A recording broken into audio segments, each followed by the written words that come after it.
أهل الدين، يعني فصلوا الدين عن السياسة، ده أول شيء.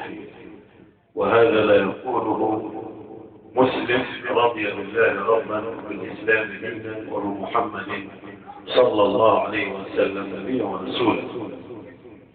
نبي فعل صلح الحديبية والهدنة مع اليهود ومعاملة اليهود والنصارى دي كلها سياسة.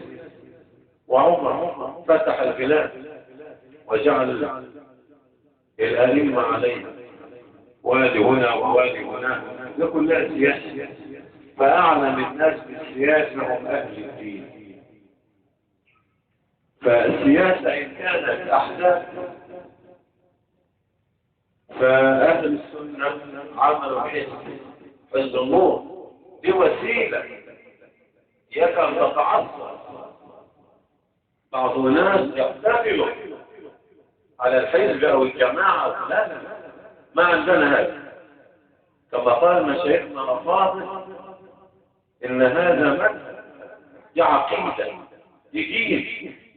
حزب ده وسيلة فقط، لأن الدولة عاوزة حتى لو انت اتكلمت في السياسة بعد كده اللي تبع حزب سياسي، مش انت عاوزين كده، خلاص عملنا كده.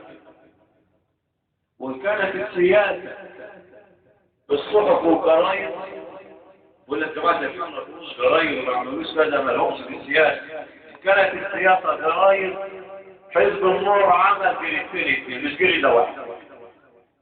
كل اللي حزب عمل جريدة، النور عمل جريدة النور وجريدة الفاتح. دي السياسة. وكذلك أيضا السياسة على مفهوم هؤلاء ان احنا ابتلينا بالسجون. الاخوات اصابوا الشهادية يقولوا قول الأخت ديت، فقالت احنا دخلنا السجون. هل اللي يدخل يبقى سياسي؟ وقطاع الطرق دخل السجون، الحرامية دخل السجون، الزنا اختطفوا البنات دخل السجون، ده سياسة. يبقى دي